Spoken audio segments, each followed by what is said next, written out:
Welcome back to my YouTube channel Pallavi Gowda Kannada vlogs. ಎಲ್ಲ ಹೇಗಿದ್ದೀರಾ? ನಾನಂತೂ ತುಂಬಾ ಚೆನ್ನಾಗಿದ್ದೀನಿ, ನೀವು ಕೂಡ ಚೆನ್ನಾಗಿದ್ದೀರಾ ಅಂದ್ಕೊಂಡಿದ್ದೀನಿ. ಇವತ್ತು ಭಾನುವಾರ ಮಧ್ಯಾಹ್ನದಿಂದ ಈ ವ್ಲಾಗ್ನ ಸ್ಟಾರ್ಟ್ ಮಾಡಿದ್ದೀನಿ. ಮಾರ್ಕೆಟಲ್ಲಿ ಸ್ವಲ್ಪ ಕೆಲಸ ಇತ್ತು, ಮನೆಗೆ ಎಲೆಕ್ಟ್ರಿಕ್ ಸ್ಟವ್ ತರಬೇಕು ಅಂತ ತುಂಬ ದಿವಸದಿಂದ ಅಂದ್ಕೊಂಡಿದ್ದೆ, ಆಗಿರಲಿಲ್ಲ. ಅಮ್ಮನೂ ಊರಿಂದ ಬರ್ತಿದ್ರಲ್ಲ, ಅದು ಅಮ್ಮನ ಜೊತೆನೇ ಹೋಗಿ ತೊಗೊಬರೋಣ ಅಂತೇಳಿ ಹೊರಟೆ. ಮನೆಯಿಂದ ಬಸ್ ಸ್ಟಾಪ್ ಸ್ವಲ್ಪ ಹತ್ರನೇ ಆಗುತ್ತೆ, ಅದಕ್ಕೆ ನಡ್ಕೊಂಡೇ ಹೋಗ್ತಾ ಇದ್ದೆ. ಇನ್ನು ಈ ದೇವಸ್ಥಾನ ಬಂದು ಚಂದ್ರಾಯಪಟ್ಟಣದಲ್ಲಿ ತುಂಬಾ ದೊಡ್ಡ ದೇವಸ್ಥಾನ ಅಂತ ಹೇಳ್ಬೋದು, ಆಂಜನೇಯ ಸ್ವಾಮಿ ಟೆಂಪಲ್. ಅಮ್ಮ ಬಂದು ಅಲ್ಲೇ ವೆಯ್ಟ್ ಮಾಡ್ತಾಯಿದ್ರು. ಅಮ್ಮಂಗೆ ಸೊಳ್ಳೆ ಪರ್ದೆ ಬೇಕಿತ್ತು ಮನೆಗೆ. ಅಮ್ಮನ ಮನೆ ಹಳ್ಳಿ ಇರೋದ್ರಿಂದ ಸೊಳ್ಳೆಗಳಂತೂ ಜಾಸ್ತಿನೇ ಇರುತ್ತೆ. ಈ ಬೇಸಿಗೆ ಟೈಮಲ್ಲಿ ಕರೆಂಟು ಕೊಡಲ್ಲ, ಫ್ಯಾನ್ ಯೂಸ್ ಮಾಡ್ಕೊಳ್ಳೋಕ್ಕೂ, ಅದಕ್ಕೆ ಬೇಕು ಅಂತ ಹೇಳಿ ತೊಗೋತಾ ಇತ್ತು. ಅವರು 350 ಹೇಳಿದ್ರೆ ನಾವು ಅಮ್ಮ 200 ರೂಪಾಯಿಗೆ ಕೇಳ್ತಾ ಇದ್ದಿದ್ದು. ಚೌಕಾಸಿ ಮಾಡೋದ್ರಲ್ಲಿ ಬಾರಮ್ಮ ಸುಮ್ಮನೆ ಅಂದ್ರೂ ಇಲ್ಲ ತಡಿ ಅಂತ ಹೇಳ್ತಿತ್ತು. ಕೊನೆಗೂ 200 ರೂಪಾಯಿಗೆ ತೊಗೊತ್ತು. ಇನ್ನು ಮನೆಯಲ್ಲೂ ತರಕಾರಿಗಳು ಖಾಲಿಯಾಗಿತ್ತು, ಅದಕ್ಕೋಸ್ಕರ ತರಕಾರಿನೂ ತೊಗೊಂಡೆ. ಈಚೆ ಎಷ್ಟು ಬಿಸಿಲಿತ್ತು ಅಂದರೆ ತಲೆನೋವೇ ಸ್ಟಾರ್ಟ್ ಆಗೋಯಿತು ನನಗೆ. ಅದಕ್ಕೆ ಅವನು ಪಾಪನು ನೀರು ಬೇಕು ಅಂತ ಹೇಳ್ತಿದ್ದ, ಕಲ್ಲಂಗಡಿ ಹಣ್ಣು ಆದರೂ ಕೊಡಿಸೋಣ ಅಂತ ಕಲ್ಲಂಗಡಿ ಹಣ್ಣು ಕೊಡಿಸ್ತಿದ್ದೆ. ಅವ್ನಿಗೆ ಯಾವಾಗ್ಲೂ ಅಷ್ಟೇ, ಅವ್ನಿಗೆ ಸಪ್ರೇಟ್ ಪ್ಲೇಟಲ್ಲೇ ಕೊಡಿಸ್ಬೇಕು, ಅವ್ನು ಯಾರ ಜೊತೆನೂ ಶೇರ್ ಮಾಡಲ್ಲ. ಇಲ್ಲ ಅಂತಂದರೆ ಮನೆಗೆ ಬರೋವರೆಗೂ ಅಳ್ತಿರ್ತಾನೆ, ಮನೆಗೆ ಬಂದ್ರೂ ಅಷ್ಟೇ ಗಲಾಟೆ ಮಾಡ್ತಾನೆ. ಏನೇ ಕೊಡಿಸಿದ್ರು ನಾವು ಅವನಿಗೆ ಸಪ್ರೇಟೇ ಕೊಡಿಸ್ತೀವಿ. ಇವ್ನಿಗೆ ಏರ್ ಕಟ್ ಮಾಡಿಸ್ಬೇಕಿತ್ತು, ಅದಕ್ಕೆ ಇತ್ಲಾಗ ಆಟೋದಲ್ಲೇ ಹೋಗ್ಬಿಡೋಣ ಬಿಸಿಲಿದೆ ಅಂತೇಳಿ ಇವ್ನಿಗೆ ಏರ್ ಕಟ್ ಮಾಡಿಸ್ಬಿಟ್ಟು ಮನೆಗೆ ಹೋಗೋಣ ಅಂತ ಹೊರಟ್ವಿ.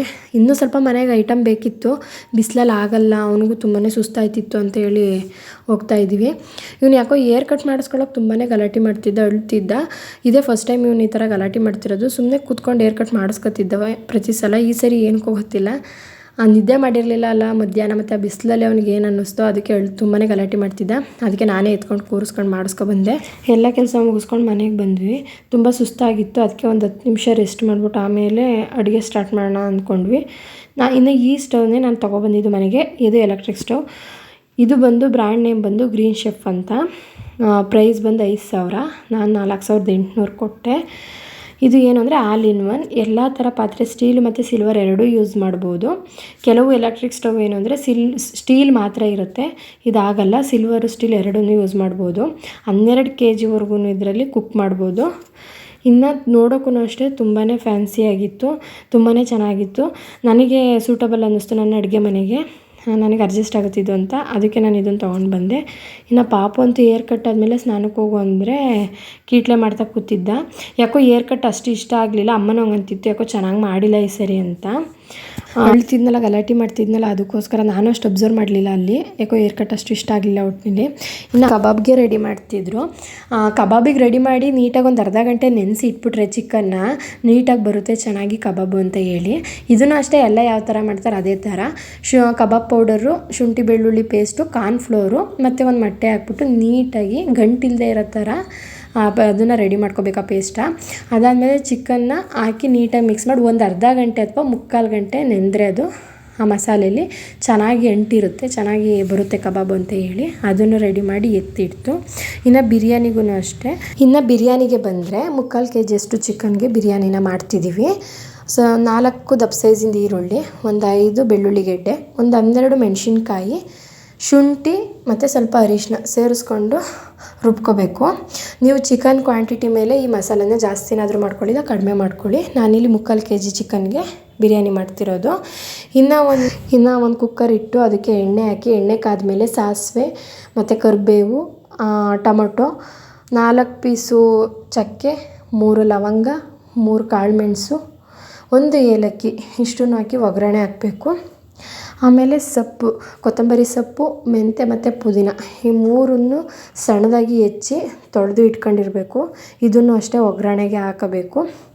ಅದು ಹಾಕಿದ ಮೇಲೆ ಸ್ವಲ್ಪ ಹಸಿ ವಾಸನೆ, ಸೊಪ್ಪಿಂದು ಹಸಿ ವಾಸನೆ ಹೋಗೋ ಥರ ಒಂದು 2 ನಿಮಿಷ ಅದನ್ನು ಫ್ರೈ ಮಾಡ್ಕೊಳ್ಳಿ. ಅದಾದಮೇಲೆ ರುಬ್ಬಿರೋ ಅಂಥ ರುಬ್ಬಿರ್ತೀವಲ್ಲ ಆ ಮಸಾಲಾನ ಸೇರಿಸ್ಕೊಳ್ಳಿ.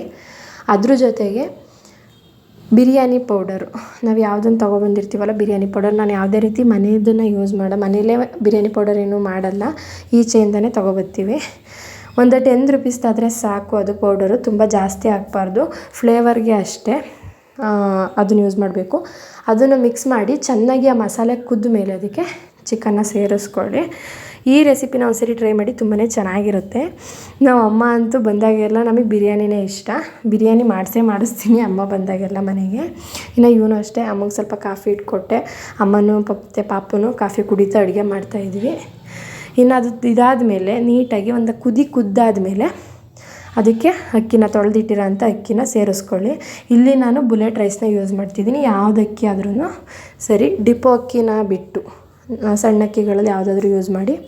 ಇನ್ನು ಅದಕ್ಕೆ ಈಗ 2 ಗ್ಲಾಸ್ ಅಕ್ಕಿ ತೊಗೊಂಡ್ರೆ 4 ಗ್ಲಾಸ್ ನೀರು ಹಾಕಬೇಕು. ಆ ಥರ ನೀವು ಎಷ್ಟು ಗ್ಲಾಸ್ ಅಕ್ಕಿ ತೊಗೊಂಡಿರ್ತೀರ ಅದಕ್ಕೆ ಡಬ್ಬಲಷ್ಟು ನೀರನ್ನ ಹಾಕಿ ನೀಟಾಗಿ 1-2 ನಿಮಿಷ ಮಿಕ್ಸ್ ಮಾಡ್ಕೊಳ್ಳಿ. ಅದು ಮಿಕ್ಸ್ ಮಾಡಾದಮೇಲೆ ಕೊನೆಗೆ ರುಚಿಗೆ ತಕ್ಕಷ್ಟು ಉಪ್ಪನ್ನ ಹಾಕಿ 1-2 ಸತಿ ಮಿಕ್ಸ್ ಮಾಡಿ ಲಿಡ್ನ ಕ್ಲೋಸ್ ಮಾಡಿ 2 ವಿಷಲ್ಲು ಅಥವಾ 1 ವಿಷಲ್ ಆದಮೇಲೆ ಇನ್ನೇನು 2ನೇದು ಬರುತ್ತೆ ಅನ್ನುವಾಗ ಆಫ್ ಮಾಡ್ಕೊಳ್ಳಿ.